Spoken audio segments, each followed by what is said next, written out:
Hi friends. अभी जो आपके साथ में टॉपिक डिस्कस करने वाला है उसका नाम है फंडामेंटल ड्यूटीज़। देखिए, फंडामेंटल ड्यूटीज़ अपने आप में बहुत छोटा टॉपिक है। सही बोलो तो एक बार आप रीड करेंगे तो आपको समझ जाएगा, कोई बड़ी बात नहीं है।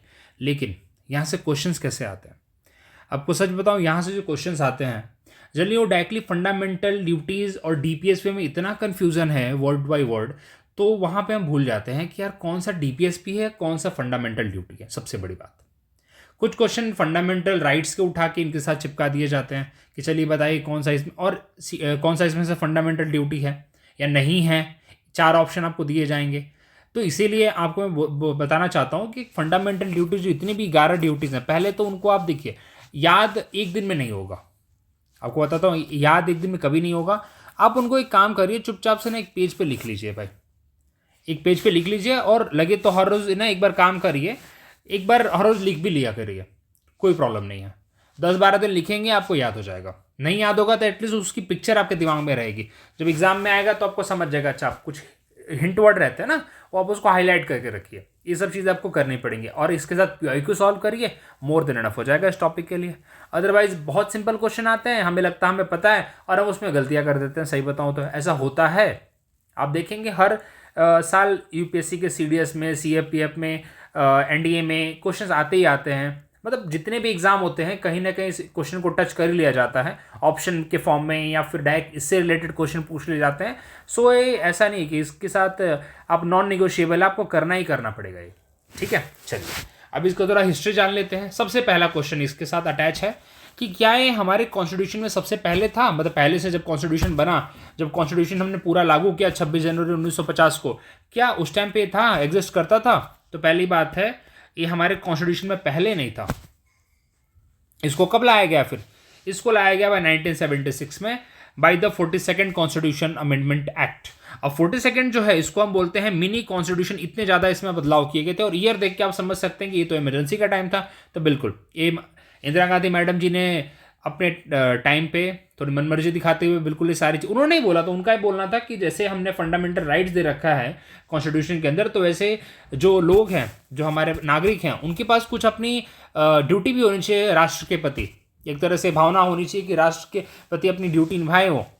ओके, अब दूसरी चीज़, एक कंसेप्ट लिया कहाँ से गया है? एक कंसेप्ट हमने जो उठाया है, मतलब देखिए हमारे ये चीज़ें हैं, this is not the thing कि हमने उनका ही कॉपी पेस्ट कर रखा है, लेकिन कंसेप्ट कहाँ से लिया है? एक कंसेप्ट लिया है हमने यूएसएसआर से। आज का रशिया नहीं, यूएसएसआर। ओके, देखिए ज़्यादा करके जो कंट्रीज़ हैं आप देखेंगे, यूएसए है, कनाडा है, फ्रांस है, जर्मनी है, ऑस्ट्रेलिया है। ओके, यहाँ पे आपको एक कंसेप्ट नहीं देखने को मिलेगा ड्यूटीज़ का। आपको वहाँ पे फंडामेंटल राइट्स के कंसेप्ट देखने को मिलेंगे। ड्यूटी का कंसेप्ट ज़्यादा करके आपको जो कम्युनिस्ट कंट्रीज़ होती हैं, जो सोशलिस्ट कंट्रीज़ होती है, वहाँ जैसे चाइना जैसे कंट्री में, जहाँ पे ना गवर्नमेंट ऑथोरिटेटिव होती है, थोड़ा सा गवर्नमेंट का अपना कंट्रोल ज़्यादा होता है। वो गवर्नमेंट बताना चाहती है कि नागरिकों का भी कुछ कंट्रोल, कुछ वो है, अधिकार तो है ही, साथ ही साथ कुछ रिस्पॉन्सिबिलिटीज़ भी हैं। तो duties is nothing but your responsibility towards the country. ये बात यहाँ पे बोली जा रही है। ओके, अब यहाँ पे जापान जैसी कंट्री, जापान में एक कंसेप्ट एग्जिस्ट करता है। जापान में फंडामेंटल ड्यूटीज का कंसेप्ट एग्जिस्ट करता है। अब आगे बढ़ते हैं भाई, इस कमिटी को किसने किसको टास्क दिया था to lead this for the formation of the fundamental duties? वो दिया था सरदार स्वर्ण सिंह को। तो एग्जाम में डायरेक्ट क्वेश्चन आता है कि सरदार स्वर्ण सिंह कमेटी जो थी, वो उनको पर्पस क्या दिया था भाई? तो उनको काम यही दिया था, तो अब आप लिस्ट करिए फंडामेंटल ड्यूटीज क्या क्या होनी चाहिए जो कि हमारे सिटीजन्स को हमें देनी है। ठीक है, जो सिटीजन्स के लिए होगी। तो he has recommended some fundamental duties. वैसे तो इन्होंने 8 ही रिकमेंड की थी, लेकिन 10 इंक्लूड की गई उसके अंदर।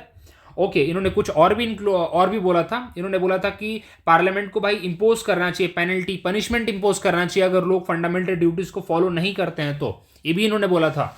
ठीक है, इनकी रिकमेंडेशंस में था एक, इन्होंने ये बोला था कि पेइंग टैक्स, जो टैक्स पे, आज भी हम टैक्स की मारामारी देखते हैं ना, बोलते हैं भाई कि टैक्स अभी भी सारे लोग नहीं पे कर रहे हैं, टैक्स का हमारे पास प्रॉपर कैलकुलेशन नहीं है। तो उनका बोलना था कि ड्यूटी टू पे the tax should be the fundamental duty of the citizen. तो उसको बोला भाई इसको हटाओ, अभी कितने लोग क्वेश्चन दे ही नहीं रहे थे, खुद बड़े बड़े लोग नहीं दे रहे थे, तो कहाँ से इसको करेंगे? बोलने की बात अलग है, अगर ऊपर वाले लोग अगर ढंग से टैक्स पे कर रहे होते तो साथ से इम्प्लीमेंट भी कर दिया जाता, वहीं पे वो लोग टैक्स ब्रीच करते हैं तो क्या ही जनता के लिए लगाएंगे। ओके, तो मेरा तो मानना यही था कि बहुत सारी चीज़ें लाइक खुद पॉलिटिशियन ने भी तो करनी चाहिए, तब तो जाके वो नीचे तक आएंगे बात। चलिए आगे देखते हैं यहाँ पे कौन से पार्ट में है, कौन से आर्टिकल में है, ये जानना बहुत ज़रूरी है। पार्ट 4A में है और फंडामेंटल ड्यूटीज 51A। ओके, अब देखिए आपको बता देता हूँ कुछ चीज़ें मैं।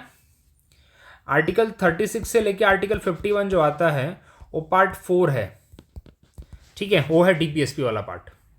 और पार्ट 4A देखिए, जहाँ पे भी आपको ABCD दिखे ना कॉन्स्टिट्यूशन के अंदर, तो समझ लेना कि भाई ये कॉन्स्टिट्यूशन अमेंडमेंट के बाद ऐड किया हुआ चीज़ है। जहाँ पे भी आपको ABCD दिखना चालू हो, ठीक है, कहीं पे भी आपको दिखे 21A, तो बोलो समझना हाँ 21A क्या है, ये भाई हमारा अमेंडमेंट के बाद है।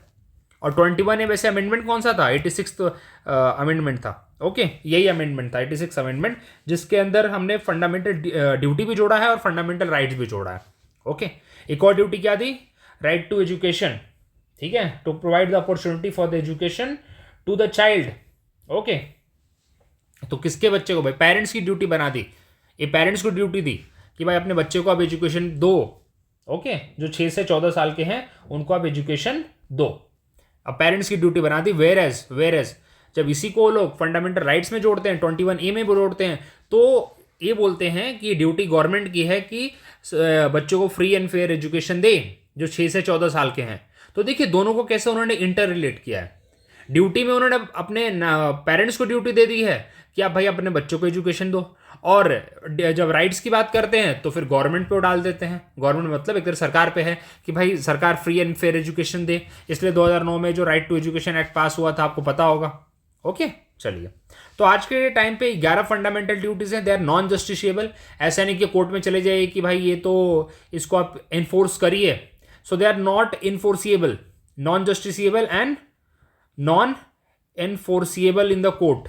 ओके, सेम डीपीएसपी भी क्या है, डीपीएसपी भी नॉन एनफोर्सिएबल है। अच्छा, एक और बात, क्या फंडामेंटल ड्यूटीज सभी नागरिकों के लिए है? यस, सभी नागरिकों के लिए। क्या ये फॉरेनर के लिए भी है? हमारी कंट्री में फॉरेनर्स आते हैं ना, रहते हैं, स्टे करते हैं, क्या उनके लिए भी है? नहीं, fundamental duties is not for the foreigners. Fundamental duties only and only word यहां पे बहुत अच्छा चलेगा, only and only for the Indian citizen, जो भारत के नागरिक हैं उनके लिए है। अब एक और बात, क्या फंडामेंटल राइट सबके लिए है? यस, फंडामेंटल राइट नागरिकों के लिए भी है और साथ में अपने फॉरेनर्स के लिए भी। लेकिन कुछ ऐसे फंडामेंटल राइट्स हैं जो सिर्फ और सिर्फ भारतीयों के लिए हैं, ठीक है। उसके ऊपर कभी और डिस्कशन करेंगे, अब उसके साथ अभी नहीं जाते हैं, बहुत बड़ा हो जाएगा फिर। चलिए अब यहाँ पे बात करते हैं जरा इनकी फंडामेंटल ड्यूटीज, एक बार गो थ्रू कर लेते हैं, ठीक है, फिर और 2-3 चीजें करेंगे and that will be after that, फिर कुछ क्वेश्चन करेंगे, that will be more than enough इस टॉपिक को करने के लिए। पहला भाई ड्यूटी क्या है, to abide by the constitution. Constitution से आपको अबाइड करना है, कॉन्स्टिट्यूशन को फॉलो करना है, रिस्पेक्ट करना है, ठीक है। आपको नेशनल फ्लैग और नेशनल एंथम को रिस्पेक्ट करना। देखिए ये सब जो की वर्ड्स हैं इसको मैंने थोड़ा सा बोल्ड कर रखा है, ये बहुत ज़रूरी है। हमें कॉन्स्टिट्यूशन को अवॉइड करना है, कॉन्स्टिट्यूशन को फॉलो करना है, उसकी रिस्पेक्ट करना है, उसके आइडियल्स को, और नेशनल फ्लैग और नेशनल एंथम को हमें ऑनर करना है। जो आपने सुना होगा ना, जब मूवीज़ के टाइम पे कितना बड़ा इशू बना था कि भाई हम क्यों खड़े होंगे, ठीक है, या फंडामेंटल ड्यूटीज़ थोड़ी इन्फोर्सिएबल है। तो आपको बताऊंगा मैं कि बहुत सारे ऐसे लॉज हैं जो पार्लियामेंट ने थ्रू द लॉज इसको इन्फोर्स कर रखा है। ओके, तो अगर क्वेश्चन आए क्या fundamental duties are enforceable by the law, देखिए fundamental duties are enforceable by the law अगर बोलूँ आपको, क्योंकि इसी चीज़ को अगर मैं इन्फोर्स करने की बात करूँ तो हमारे यहाँ पे एक ऑलरेडी लॉ बना हुआ है, the prevention of insult to national honour act. The prevention of insult लिख देता हूं मैं, the prevention of insult to national honour act 1971। आपको ऑफकोर्स सी बात है, इसके थ्रू क्या करना पड़ेगा, अगर आप नेशनल फ्लैग और नेशनल एंथम को डिसरिस्पेक्ट करते हैं तो भाई आपको जेल हो सकती है। तो इसका मतलब हमने इसको इन्फोर्स तो कर दिया ना, समझे आप बात। तो इसलिए they are enforceable by law, hence the parliament can provide for the imposition of appropriate penalty और punishment for the failure to fulfil any of them. तो कहने का मतलब ये है कि पार्लियामेंट टाइम टू टाइम पे लॉ बना सकती है इसको इन्फोर्स करने के लिए, और कर रखा है वैसे, सही बताऊं तो आपको मैं। ओके, आप खुद सोच के, पहले वाले के लिए बता दिया ना आपको, आगे देखते हैं। To cherish and follow the noble ideas that inspire the national struggle, जो हमारे फ्रीडम फाइटर्स के आइडियाज हैं, ओके, उसको हमें क्या करना भाई, उसको हमें फॉलो करना। अभी देखिए इसके लिए तो एज सच यहाँ पे कुछ नहीं है, लॉ एज सच नहीं है यहाँ पे, लेकिन ये मॉरल ड्यूटी है हमारी कि हम उनके आइडियाज को फॉलो करें, उसकी रिस्पेक्ट करें, ओके, जिन्होंने भाई, जिसकी वजह से हमें नेशनल फ्रीडम मिला है, तो उसको हम भूलें नहीं। अगला है to uphold and protect the sovereignty, unity and integrity of India. अभी देखिए सीधा एग्जाम में क्वेश्चन पूछा हुआ है कि कहाँ कहाँ भाई दिया है सॉवरेनिटी, यूनिटी और इंटीग्रिटी को। लोगों को लगता है कि इंटीग्रिटी वर्ड दिखता है, लोग बोलते हैं प्रियम्बल में है, भाई प्रियम्बल में भी है, लेकिन यहाँ पे आपको प्रोटेक्ट करने की बात की गई, उसको ऊंचा उठा के रखने की बात की गई है, उसको मतलब सबसे ऊपर रखने की बात की गई है यहाँ पे, ओके। तो यहाँ पे बात की जाती है फंडामेंटल ड्यूटीज में। डिफेंड द कंट्री, भाई आपको डिफेंड कर, जब भी आपको बुलाया जाए, to render the national service. अब देखिए इसको अगर मैंडेटरी कर देते तो, देखिए वैसे तो इसके लिए अभी ऐसा कोई लॉ नहीं है, लेकिन अगर उसको मैंडेटरी कर दिया तो, जैसे आप देखते हैं इजराइल में है, बहुत सारी कंट्रीज में, Israel is one example, okay.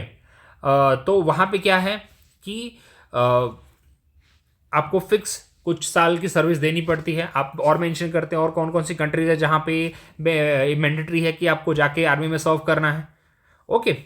तो एक चीज़ है promote the harmony and common brotherhood. अब देखिए आपको लगता है कि कोई पर्सन आके बड़े बड़े बाजार में अगर कोई रिलीजियस हार्मोनी को ब्रेक करेगा, कोई कम्युनल हार्मोनी को ब्रेक करने की बात ही करेगा, तो क्या उसके ऊपर कार्रवाई नहीं होगी? सिंपल सी बात है ना भाई। कोई आके, ऐसे बहुत सारे लॉज है हमारे पास, तो इस केस में तो अगर कोई आके हमें रिलीजन के ऊपर या कोई लैंग्वेज के ऊपर या कोई प्लेस ऑफ बर्थ के ऊपर अगर कोई ऐसे भड़काऊ भाषण देगा या उसकी वजह से हार्मनी ब्रेक होगी, तो डेफिनेटली दैट इज क्वेश्चनेबल। उसको भाई लॉ के ऐसे लॉज हैं हमारे पास कि भाई उसको उठा के जेल में डाला जाए, उसके ऊपर केस किया जाए, ओके। लेकिन हमारी ड्यूटी बनती है ना कि इसको मेंटेन करें, इसको बना के रखें। तो अगर ये ब्रेक होगा किसी भी तरीके से और उसकी वजह से हमारी कंट्री में पब्लिक ऑर्डर खराब होता है, तो definitely government will take the action, government will definitely bring some laws, strict laws for that. And already we have some laws कि जिससे कि हमारी कंट्री में communal harmony, religious harmonies, language के बेस पे ऐसी कोई तमाशे ना हो, ओके। चलिए अगला, to value and preserve the rich heritage of our composite culture. भाई हमारा, आपको सुना है ना अपना यूनिटी इन डाइवर्सिटी, तो उसी की बात यहाँ पे हो रही। कंपोजिट कल्चर, हमारा कल्चर तो आपको पता ही है, तो इसमें दुनिया भर का वेरियस कल्चर हमारे हैं, वेरियस कास्ट हमारे पास है, तो उसको प्रिजर्व करके रखना है हमारी कंट्री में भाई। ऐसा नहीं है कि भाई अगर कोई गुजराती पर्सन महाराष्ट्र में आ जाए, महाराष्ट्र कहीं तमिलनाडु में चला जाए, तो बोले नहीं नहीं चलो हम आपके कल्चर को प्रोटेक्ट नहीं करते, प्रिजर्व नहीं करते, चलो निकलो यहाँ से, हम आपको इज्जत नहीं करेंगे, ऐसी बात नहीं है ना। We need to, okay. अगला, to protect and improve the natural environment including forest, lake. अब देखिए रिवर्स, वाइल्ड लाइफ, इसके लिए कंपैशन में, बेसिकली यहाँ पे इन्वायरमेंट को बचाने की बात हो रही। क्या हमारे यहाँ पे इन्वायरमेंट से रिलेटेड लॉज नहीं है? आप खुद सोच के देखिए, क्या हमने इन्वायरमेंट से रिलेटेड लॉ बना के नहीं रखा है? क्या वाइल्ड लाइफ प्रोटेक्शन एक्ट 1972 नहीं है हमारे पास? क्या फॉरेस्ट कंजर्वेशन एक्ट 1980 नहीं है हमारे पास? है ना, बिल्कुल है, क्यों नहीं है? तो इसीलिए अब चलिए लिख भी देता हूँ आपके लिए मैं, wild life protection act 1972 and forest conservation act, environment protection act 1986 भी है हमारे पास, ठीक है। तो ये सारे लॉज हमने किसके लिए बनाया? 7th को। अभी देखिए जरूरी नहीं कि सिर्फ इसी के लिए है, लेकिन कहीं ना कहीं उसके साथ अलाइन कर रहा है कि नहीं कर रहा है? कर रहा है ना। हमने एनजीटी बना रखा है, नेशनल ग्रीन ट्रिब्यूनल, भाई अगर फॉलो नहीं किया जाएगा तो भाई उसके बाद एनजीटी को बोल रखा है कार्रवाई करने के लिए। तो समझ रहे हैं फिर आप बात। चलिए आगे बढ़ते हैं। Develop scientific temper, humanism and spirit of inquiry and reform. Of course सी बात है, बट एक तरह से मॉरल ज्ञानी है, लेकिन हमें मेक श्योर करना है भाई कि हमारे यहाँ पे ना हम ओवरऑल हमारा डेवलपमेंट हो, okay. Spirit of inquiry reform, मतलब हर time we always think about the rational thoughts और कैसे अपने आप को और डेवलप करना है, क्या कंट्री को कैसे डेवलप करना है, क्या न्यू आइडियाज़ हैं, इसके ऊपर हमें कंटिन्यूस काम करना है। गलत बात क्या है? Safeguard public property and absorb violence. अब यार ये तो खुद सोच के आप खुद देखिए, आप हर जगह पे देखते हैं गवर्नमेंट प्रॉपर्टी है, इसको आप तोड़े नहीं, फोड़े नहीं, लिखा रहता है ना। अभी ड्यूटी बनती है, अब थोड़ी आपको सरकार आके देख रही है, अरे भैया काहे तोड़ रहे हो, ये आपकी ड्यूटी बनती है, आपको पता है टैक्स पेयर की मनी से बना हुआ है, उसको ना तोड़े। आजकल तो सोशल मीडिया का ज़माना है, तोड़ते हुए देख लिया किसी ने, वीडियो डाल दिया तो वायरल हो गए आप, वायरल हो गए तो फिर गवर्नमेंट आपको छोड़ेगी नहीं समझ रहे हैं आप बात। तो आप अवॉइड करिए आजकल, अब तो सीधी बात है, क्योंकि पहले ऐसा नहीं था, पहले आप कुछ तोड़ फोड़ के निकल जाते थे, लोगों के पास कैमरा नहीं होता था, लोगों के पास मोबाइल नहीं होता था, अब सबके पास एंड्रॉयड है, निकाल के सीधे सोशल मीडिया पर डालेंगे, बोले देखिए इस दरिंदे को तो फिर देख लीजिए फिर आप। ओके, आप देखते ही हैं ना आजकल ट्रेन को शीशे फोड़ते हुए लोगों को फोटो आती है, क्या फिर वायरल होने के लिए तो लोग करते हैं, फिर जेल जाते हैं। तो ये तो हमारी ड्यूटी बनती है कि भाई हमें पब्लिक प्रॉपर्टी को प्रोटेक्ट करना है, हमारी प्रॉपर्टी समझिए ना, हमारे बेनिफिट के लिए तो बनाया गया है। ओके, चलिए अगला। ये सब इतना ही इसलिए बोल रहा हूँ इसके बारे में क्योंकि जब एग्जाम में आए तो शायद से मेरी बातें याद आ जाए। चलिए, strive toward excellence in all sphere of individual and collective activity, बिल्कुल सही है भाई। And the last one is, वही आपको बताया मैंने, provide opportunity for education to children between age 6 to 14। ये पेरेंट्स को ड्यूटी दिए भाई, अपने बच्चों को भेजो जो 6 से 14 साल है ना, उनको एजुकेशन दो, ठीक है। तो ये पेरेंट्स के लिए ड्यूटी दी गई है, इट्स ड्यूटी। चलिए, अभी तो हमने 11 डिस्कस कर लिया, हमने इसका वो भी बता दिया आपको। अब सबसे बड़ी बात, अब कौन कौन सी चीज़ें मेरे हिसाब से और होनी चाहिए थे। क्या फैमिली प्लानिंग जोड़ा जा सकता था? देखिए, फैमिली प्लानिंग हमारी कंट्री में वन ऑफ द इशू है, हम फैमिली प्लानिंग को ऐड कर सकते थे, ठीक है। हम यहाँ पे वोट को कास्ट करना है, दैट्स अ मैंडेटरी, ऐसा कुछ कर देते, उसको भी एक हम अपनी ड्यूटी बना देते, क्योंकि अभी भी हमारे यहाँ पे 100% या 90% तक वोटर्स टर्नआउट नहीं होता है, वोटर्स टर्नआउट काफ़ी कम है हमारे यहाँ पे। ओके, टैक्स पेयर्स को देखिए, उस टाइम पे तो नहीं था, बाद में हम जैसे हमने एक एजुकेशन को ऐड किया, क्या पता हम टैक्स के लिए भी एक लॉ ला सकते थे, लॉ मतलब सॉरी एक ड्यूटी ऐड कर सकते थे, ठीक है। That's the kind of advice that I am giving, और बाकी लोग भी इसके ऊपर सोचते ही हैं। Okay, but these things can be done. अब इसीलिए बोला जाता है कि क्या इनफोर्सिएबल है, तो देखिए they are enforceable by the law, they are enforceable by the law. कौन भाई? पार्लियामेंट इसके लिए लॉ बना सकती है, और आपको ऑलरेडी बता दिया मैंने, they are enforceable by the law. Parliament ने टाइम टू टाइम पे इसके लिए लॉ बना रखा है।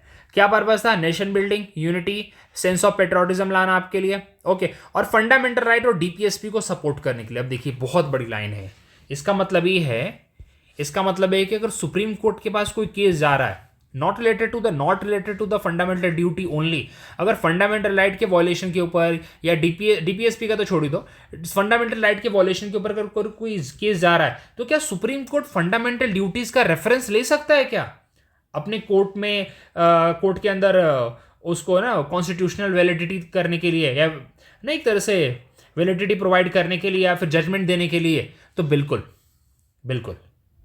तो सुप्रीम कोर्ट सीधा बोलता है भाई कि अगर कॉन्स्टिट्यूशन को बोलते ना कि एक तरह से हमें जजमेंट देना है, या फिर कॉन्स्टिट्यूशनैलिटी को हमें प्रूफ करना है, तो we can take the help of the fundamental duties, ठीक है। हम फंडामेंटल ड्यूटीज का वहां पे हेल्प ले सकते हैं, ऐसा नहीं है कि हम फंडामेंटल ड्यूटीज को ऐसे ही छोड़ देंगे। ओके, तो fundamental duties are very much helpful in supporting the fundamental right and as well as the DPSP. Okay, हम इग्नोर नहीं कर सकते बिल्कुल इसको। और यहाँ तक कि जो देखिए 42nd अमेंडमेंट जो हुआ था, इंदिरा गांधी मैडम जी ने किया था, इसके बाद 44th अमेंडमेंट जो हुआ था, बहुत सारे 42nd अमेंडमेंट को नल एंड वॉइड किया गया है, लेकिन 44th अमेंडमेंट के अंदर जो जनता पार्टी मोरारजी देसाई जी के अंडर थी, उन्होंने फंडामेंटल ड्यूटीज को रहने दिया। उन्होंने भी समझा कि ठीक है, there is some good purpose, इसको हमें रहने देना चाहिए, इसको हमें हटाना नहीं चाहिए। और बाद में गवर्नमेंट ने 2002 के अंदर एक और फंडामेंटल ड्यूटी ऐड कर दिया, ठीक है। तो there must be some reason. Okay, तो and one more thing, very important thing, this will in future also use for the constitutionality of any law, to determine करने के लिए भाई ये constitutionally valid है या नहीं है कोई भी लॉ। क्योंकि देखिए, आपको ये बात पता है कि लॉ को चैलेंज किया जाता है कोर्ट में, जो भी पार्लियामेंट लॉ बनाती है उसको अगर गलत है वो लॉ अपने आप में, तो उसको डेफिनेटली चैलेंज किया जाता है। तो उस केस में फंडामेंटल ड्यूटीज का भी सहारा लिया जा सकता है, ऐसी कोई बात नहीं है। चलिए, अब यहाँ पे जरा हम कुछ क्वेश्चंस देखेंगे और जस्टिस वर्मा कमेटी देखेंगे। जस्टिस वर्मा कमेटी का क्या, अच्छा चलिए ये भी देख लेते हैं भाई। Non legally enforceable, of course सी बात है। देखिए, ऐसा कोई इसके ऊपर ना वो टाइम टू टाइम पे इनको ही इम्प्लीमेंट करने के लिए कोर्ट लॉ मतलब अपना यार पार्लियामेंट लॉ बनाती रहती है, ठीक है। अदरवाइज कॉन्स्टिट्यूशन में ऐसा नहीं दिया है कहीं पे। आपको सही बात बोलो, क्या कॉन्स्टिट्यूशन में हमने कहीं पढ़ा कि कॉन्स्टिट्यूशन में इसके लिए कोई लिखा है कि अगर आप इसको नहीं फॉलो करेंगे तो आपको ये हो जाएगा, जेल हो जाएगी, ऐसा आपको लिखा नहीं है। लेकिन टाइम टू टाइम पे बिल्कुल गवर्नमेंट लॉ बनाती रहती है। ओके, अब यहाँ पे देखिए फंडामेंटल ड्यूटीज के साथ क्या है और इनके साथ क्या डिफरेंस है। फंडामेंटल राइट्स क्या बोलते हैं, प्रोटेक्ट एंड इंडिविजुअल फ्रीडम की बात करते हैं, यहाँ पे रिस्पॉन्सिबिलिटी दी जाती है। अब फंडामेंटल राइट्स अगर वॉयलेट होते हैं तो आप डायरेक्टली कोर्ट में जा सकते हैं, कोर्ट आपको इन्फोर्स करेगा कि नहीं ये फंडामेंटल ड्यूटी है, वॉयलेट हुआ है, इसके हिसाब से आपको कंपनसेशन या जो भी है आपको उस हिसाब से करना पड़ेगा गवर्नमेंट को, या फिर जो भी ऑर्गेनाइजेशन वॉयलेट कर रही है, जो भी पर्सन वॉयलेट कर रहा है उसके ऊपर एक्शन ले सकती है। लेकिन यहाँ पे वैसा नहीं है, ठीक है। यहाँ पे कॉन्स्टिट्यूशन की तरफ से ऐसा कुछ नहीं लिखा हुआ है। टाइम टू टाइम पे पार्लियामेंट भले लॉ बना दे स्पेसिफिक चीज़ों के लिए, पूरे के लिए ऐसा कुछ लॉ है नहीं, आपको बता दो तो मैं। चलिए, अब जस्टिस वर्मा कमेटी का क्या रिकमेंडेशन था। जस्टिस वर्मा कमेटी को ये दिया था भाई कि चेक करिए कि जो हमारे फंडामेंटल ड्यूटीज़ हैं भाई, उसकी भाई लीगैलिटी क्या है। लीगैलिटी मतलब क्या उसके सपोर्ट में कुछ लीगल प्रोविजंस हैं या नहीं है। तो उन्होंने जो अपना बताया रिकमेंडेशन नहीं, उन्होंने ऑब्जर्वेशन दिया, बेसिकली रिकमेंडेशन नहीं था, ऑब्जर्वेशन था उनका। Prevention of insult to national honour act that is 1971, आपको बताया था मैंने पहले ही। पर्पस क्या, नेशनल एंथम को रिस्पेक्ट करना है। ओके, अगर नहीं करोगे नेशनल फ्लैग को करना है, अगर नहीं करोगे तो क्या होगा, ऑफकोर्स स्ट्रिक्ट एक्शन होंगे। Protection of civil rights, purpose क्या है इसका, अगर कोई भी चीज़ अगर ना आप धूम धड़ाका कर रहे हो और हारमोनी ब्रेक कर रहे हो तो इन दैट केस, या कास्ट और रिलीजन के बेसिस पे आप कुछ ऐसा क्रिएट कर रहे हो, न्यूसेंस क्रिएट कर रहे हो, तो definitely. Protection representation of people act, corrupt mall practices को रोकने के लिए। Okay, wild life protection act 1970, forest conservation act 1980। Again ये सारी चीज़ें, जैसे इन्वायरमेंट की बातें हमने की ना, यहाँ पे इन्वायरमेंट की बात तो आई थी हमारे यहाँ पे भी। To protect and improve the natural environment including forest, lake, river, wildlife, ये सब चीज़ें हैं ना, तो उसके लिए ये दोनों काम आ रहे हैं, कहीं ना कहीं इंटर रिलेटेड। तो भाई आपको बताया मैंने, देखिए एनजीटी बना रखा हमने, आपको बताया मैंने। तो मेरा ये बोलना है यहाँ पे कि कॉन्स्टिट्यूशन की तरफ से ऐसा कुछ नहीं लिखा है कि ये सिटीजन अगर फॉलो नहीं करते हैं तो उनको डायरेक्टली जेल हो जाएगी। लेकिन कुछ स्पेसिफिक हमने बना रखा है जो हमारे नेशन इंटरेस्ट में है, उसके लिए पार्लियामेंट लॉ बना सकती है टाइम टू टाइम पे, इसके लिए पार्लियामेंट को कोई मना ही नहीं है। तो ये क्वेश्चन अगर आता है कि हम फंडामेंटल ड्यूटीज को क्या पार्लियामेंट लॉ बना के इन्फोर्स कर सकती है, डेफिनेटली कर सकती है। They are enforceable by law, hence parliament can provide for the imposition of penalty और पनिशमेंट अगर आप उसको फॉलो नहीं करते हैं तो। ये पार्लियामेंट के ऊपर छूट दी गई। चलिए, अब यहाँ पे कुछ क्वेश्चंस भी देख लें। चलिए, ये तो वही है पर्पस, उन्होंने वही बोला है कि the report affirm that many duties were already enforceable through existing law. Okay, चलिए कुछ क्वेश्चन देकर अब यहाँ पे यूपीएससी के पीआईक्यूज हैं।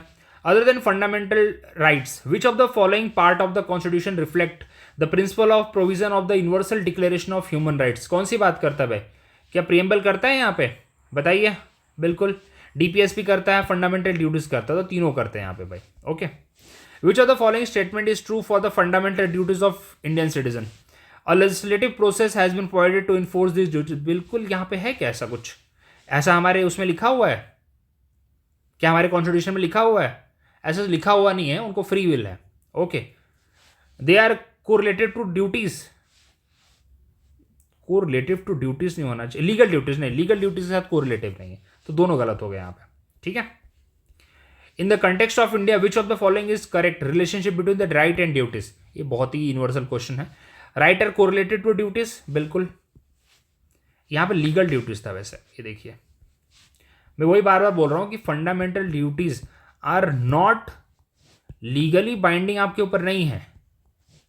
यहाँ पे किसको फ्री विल है, फ्री विल यहाँ पे दे रखा है गवर्नमेंट ऑफ इंडिया को, सॉरी पार्लियामेंट को। They can make law from time to time, अगर उसने स्पेसिफिक उन्हें ड्यूटीज को इन्फोर्स करना है तो। ओके, चलिए, to uphold and protect the sovereignty, unity and integrity of India, provision कहाँ लिखा है, देखिए सीधा सीधा उन्होंने वर्ड दिया, की वर्ड दिया, कहाँ दिया है, फंडामेंटल ड्यूटीज में। Which of the following is are among the fundamental duties of the citizen let down in the Indian constitution, कौन सा है? To preserve the rich heritage and composite culture, देखिए ऐसे टर्म्स दिमाग में रखे, rich heritage and composite culture, बिल्कुल पहला वाला है। To protect the weaker section of from social justice, weaker section की कोई बात हुई, ये अपना डीपीएसपी में है भाई, यहाँ पे नहीं है ये। टू डेवलप, सेकेंड हटा दीजिए, to develop the scientific temper and spirit of inquiry बिल्कुल था ये, ठीक है। To strive towards excellence in all sphere of individual and collective activity, ये भी था, तो 1, 3, 4 हो जाएगा यहाँ पे, ठीक है। तो ये क्वेश्चन हमने किए इससे रिलेटेड, फंडामेंटल ड्यूटी से रिलेटेड। हमने स्वर्ण सिंह कमेटी देखा, हमने जस्टिस वर्मा कमेटी देखा जो 1998 में सेटअप की गई। 1999 में उन्होंने ऑब्जर्वेशन दिया अपना कि कौन कौन से फंडामेंटल ड्यूटीज़ हैं जो कि लॉ के थ्रू हमारे ऊपर बाइंडिंग, लॉ के थ्रू एक तरह से प्रोटेक्ट की जा रही, बाइंडिंग नहीं, लॉ के थ्रू प्रोटेक्ट की जा रही है, ठीक है। चलिए, तो ये हमने समझा, पीआईक्यूज देखा हमने। एक रिक्वेस्ट रहेगा, प्लीज़ इसको एक बार आप लिखिए अपने, हमारे 11 ड्यूटीज़ को, आपको याद हो जाएंगे, और याद करना ज़रूरी है। चलिए, मिलते हैं अगले वीडियो में, बने रहिए मेरे साथ। अगर वीडियो पसंद आया हो तो please like, share and subscribe. Thank you very much.